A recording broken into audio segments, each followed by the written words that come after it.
अस्सलाम वालेकुम जी। राना एहसान अली आपकी खिदमत में हाजिर है। FBR ने यह कहा है कि अरशद नदीम को टैक्स अदा करना होगा। अगर वो फाइलर हैं तो उनको 15% टैक्स देना होगा, अगर वो नॉन फाइलर हैं तो उनको 30% तक टैक्स अदा करना होगा। यानी कि अगर इनामी रकम उनको 20 करोड़ रुपए मिली है तो उसमें से अगर वो फाइलर हैं 15% टैक्स देते हैं तो 3 करोड़ रुपया ये बनता है। अगर वो नॉन फाइलर हैं तो उनका 6 करोड़ रुपये टैक्स बनता है और इस तरह उनको हर सूरत ये टैक्स अदा करना होगा। चूँकि ये रूल है, ये कानून है कि अगर कोई इनामी रकम हासिल करता है तो उसमें से उसको टैक्स अदा करना पड़ता है। नाज़रीन, अरशद नदीम जब पाकिस्तान आएंगे देखना है कि FBR की जानब से उनसे टैक्स वसूल किया जाता है या नहीं किया जाता। ताहम जो सोशल मीडिया सार्फिन हैं, जो पाकिस्तानी अवाम हैं, उनका ये नज़रिया है और उनका ये पॉइंट ऑफ व्यू है कि अरशद नदीम से टैक्स वसूल ना किया जाए। चूँकि उन्होंने एक बड़ी कामयाबी हासिल की है पाकिस्तान के लिए। 40 साल बाद पाकिस्तान को ये कामयाबी अरशद नदीम की सूरत में मिली है और अगर उनसे टैक्स वसूल किया जाएगा तो वो मायूस हो जाएंगे। पाकिस्तान के जो बड़े बड़े ताजर हैं, जो बड़े बड़े बिजनेसमैन हैं, उनसे तो टैक्स वसूल कर नहीं सकता है FBR। और अरशद नदीम के लिए जनाब उन्होंने पहले से आगाह कर दिया है कि वो टैक्स उनसे वसूलेंगे। अरशद नदीम के लिए इनामात की जनाब बारिश हो चुकी है।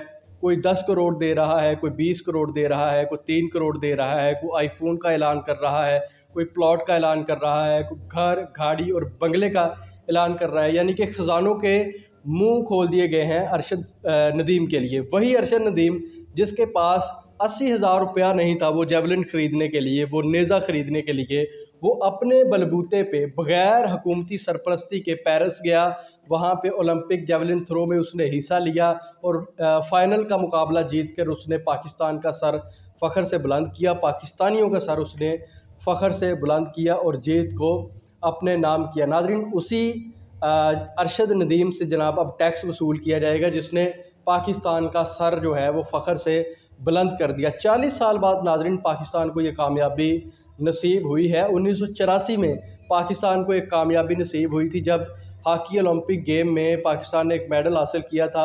और आज 40 साल बाद 2024 में अरशद नदीम ने यह बड़ी कामयाबी इनफरादी तौर पे हासिल की है और ये जीत भी उन्होंने पाकिस्तानियों के नाम कर दी है और पाकिस्तान के नाम कर दी है। और उन्होंने कहा है कि ये जीत मेरी जीत नहीं है, ये पाकिस्तानियों की जीत है, ये पाकिस्तान की जीत है, उस पाकिस्तान की जीत है, उस पाकिस्तानी हुकूमत की जीत है जिन्होंने उसकी सरपरस्ती तक नहीं की। वो कहते हैं ना कि कामयाबी के 100 रिश्तेदार निकलते हैं और नाकामी जो है वो यतीम होती है। इसी तरह हुआ अरशद नदीम के साथ। जब वो कामयाब हुए तो उनके 100 रिश्तेदार निकल आए। उसके घर में तांता बंधा हुआ है लोगों का मुबारक देने के लिए और उनके अहल खाना को उनको मुबारकबाद दी जा रही है, उनके वालिदैन को मुबारकबाद दी जा रही है।